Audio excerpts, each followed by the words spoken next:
Today's discussion will be presented in 3 sections since we are recording it for broadcast on Federal News Radio 1500 AM. You're welcome to post questions and comments during the session, and we'll try to answer them online. I'd like to introduce our moderator, John Gilroy, host of Federal Tech Talk on Federal News Radio. Welcome and thanks for joining us. My guests today are Carrie Long, Program Manager, IARPA, Office of Director of National Intelligence, Deborah Pierre-Louis, Director, Policy Liaison and Training Oversight Office, Director of the Deputy CIO for Information Assurance and Chief Information Security Officer, U.S. Department of State, Melinda Rogers, Chief Information Security Officer, Department of Justice, and Tim Estes, Founder and CEO of Digital Reasoning. Good morning, ladies and gentlemen. How are you doing today? Very good, thanks. Good morning. We're going to take and open up this whole idea of insider threat in the federal government, and hopefully we'll be able to provide some insight from our listeners and our viewers to have them maybe learn and develop some policies and practices to prevent some of these threats.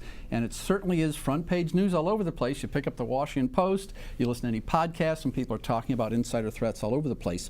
And so what I'm going to do is I'm going to pose some just open-ended questions and then toss it out to you folks, and we can go back and forth several times. And when I look at Tim, I know that Tim is a philosophy major. He's read real widely. And what Tim knows is that in ancient Babylon, there was a city called Babylon. And it was a wonder of the ancient world. It had walls that were 80 foot thick and 30 stories high. And so they built strong walls back then, didn't they? Kept out arrows. What happens if someone inside the wall opened up the gate? And so that's the concept I want to think about. I think there are many people working for the federal government and for banks and for companies that want to build these big, thick walls and don't realize that, there's the other threats inside the walls. And so that's my first question is, and I'll start with Tim here. What about these walls and building walls and firewalls? Good idea, bad idea? Has this idea changed over the years? I think everybody realizes that's a necessary idea. Perimeters are important, and we're getting better at perimeter defense. But for some time now, using the UVA reference, one of my mentors was a woman by the name of Dr. Anita Jones. And Anita was one of the early people that pointed out that the perimeter model, the Maginot Line model of security, had inherent weaknesses. And we assumed that those would be penetrated. We needed to have at least a secondary, if not considered a primary mechanism to detect and very quickly react to threats that were already behind the walls. So I think on the one hand, the idea that malware will get in somehow, probably by email, or some type of spoofing, that's going to happen in a large enterprise is pretty much a given. I think that the issue ends up being, how do you detect it before it can do much damage? How do you then remediate it as fast as possible?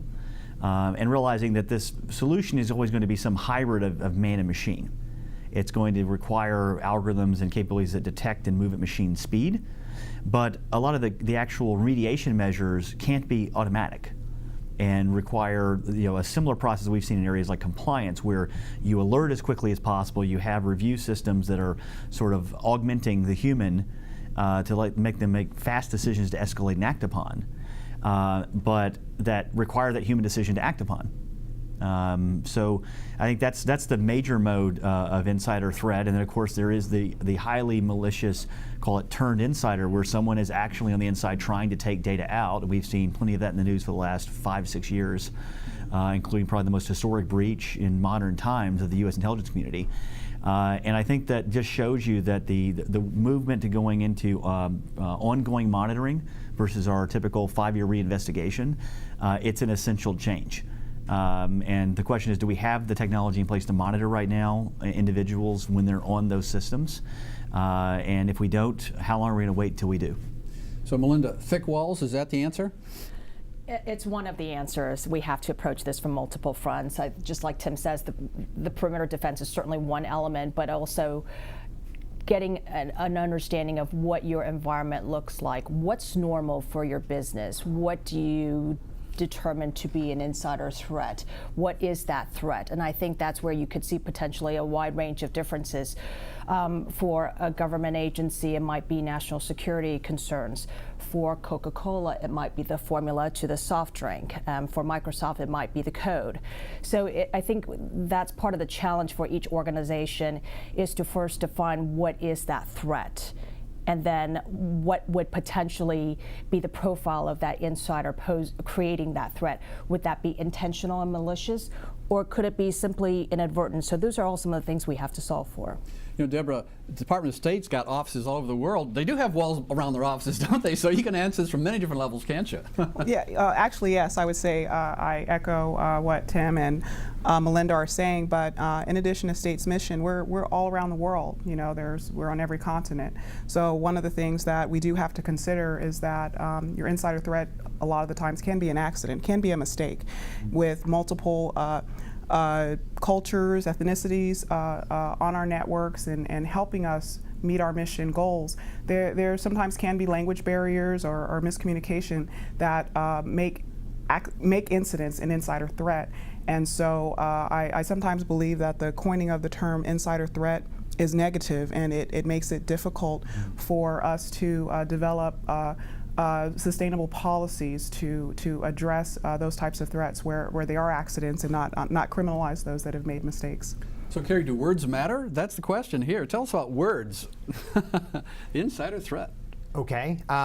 So I guess what kind of go along with what Deborah was saying, if you kind of ascribe insider threat as a malevolent sort of activity, I guess, it kind of forces the people who might be trying to detect that in your analysts and your technical people. It creates a barrier, perhaps, because they're inherently not trusting their coworkers, right? And no one wants to be that guy that's trying to find fault with their coworkers. I think what's important is to understand is that the environments, these computing environments that our users use, and it's the same workstation sort of paradigm, is inherently insecure. And a lot of times it's not the fault of the person that they don't know what they're doing or that they were somehow stupid. It's that the environment that they have to work with doesn't allow them to do their job and protect them adequately. That's what I feel. You know, when Tim was on the air, we talked about words and meanings of words and how machines understand words. But there's all kinds of words when it comes to these insider threats. Some people say breach, some people say hack, some people say cyber intrusion. I mean, do you need a dictionary for this, Melinda? Or how do you understand all these terms? Where do they apply? I think the attempt is to describe the different circumstances, but I think ultimately at the root of all of this is it's the unauthorized access to information, right? So whether you use the word hack, breach, or inadvertent disclosure, describing those accidental cases versus something that's more malicious, intentionally trying to breach a system, I think it's just the full range of attempts at describing the different scenarios under which information is disclosed. So, Tim, words have meaning, don't they? And part of your job is trying to discern meaningful information from a different set of words meaning different things to different people. So that's one way your company works with insider threats. Is that right? Yeah, I think that. So it's interesting, the journey that we took to get to this place. So digital reasoning came out of a lot of R&D and analysis, mainly supporting the defense intelligence community post 9/11, because there was a massive information of chatter that we didn't have the analysts to manually review, and we still do not have. And so we built systems that could take that data and, without a human in the loop, find the entities and relationships that are being talked about, discussed, and bootstrap that, even at massive scale, and with very limited noise. So when we went to Wall Street with that, after In-Q-Tel had invested and we then got some commercial investment, we went to Wall Street with that in 2012. The banks saw this and said, well, that's really interesting that you can build profiles across all this data, but what we need to do is look at every single message. We need to find key risk indicators in those messages, because we have a kind of compliance insider threat that is going on inside these banks. So fast forward 2 or 3 years later, we're running our system on the emails and chats at some of the world's largest banks to construct those risks. And then we see what's going on the government side, and we're sort of realizing, maybe there's an interesting opportunity that there is evidence and risks inside communications in the government that right now are wholly unanalyzed.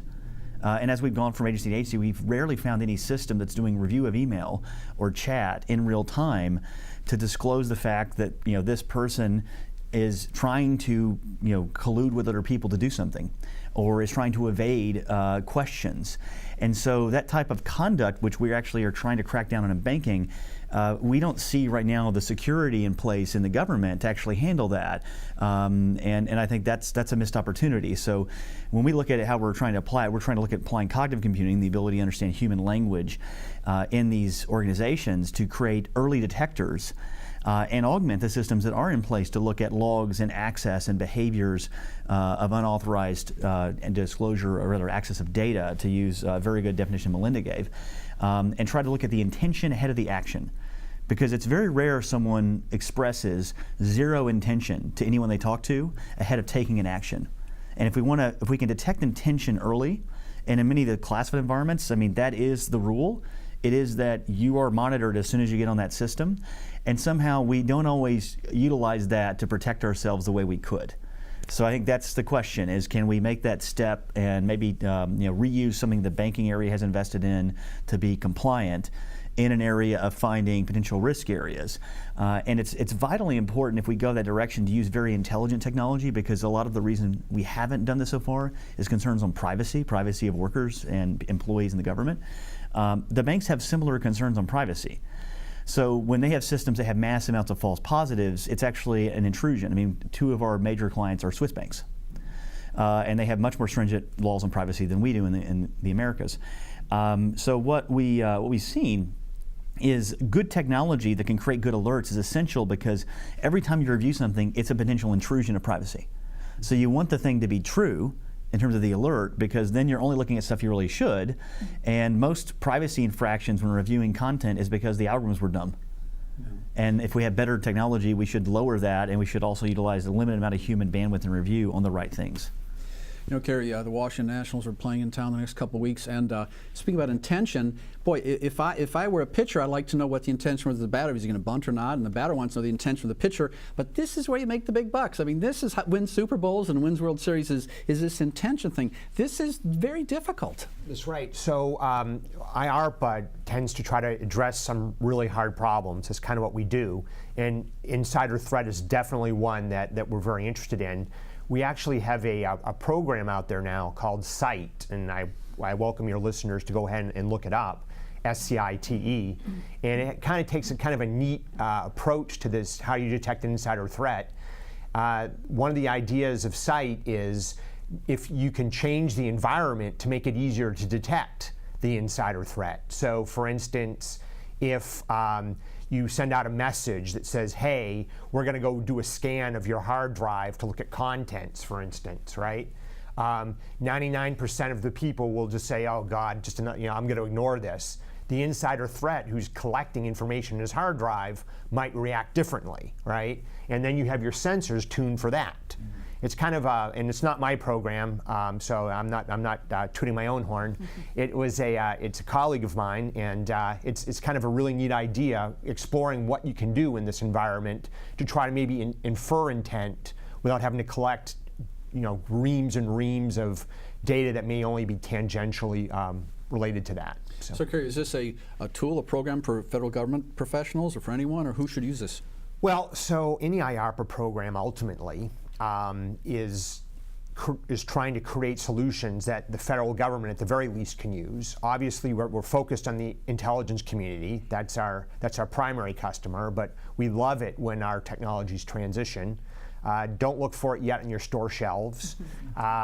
Pretty much everything we do is hard, which always means it takes 2 to 3 years for it to come to fruition. But in 2019, stay tuned.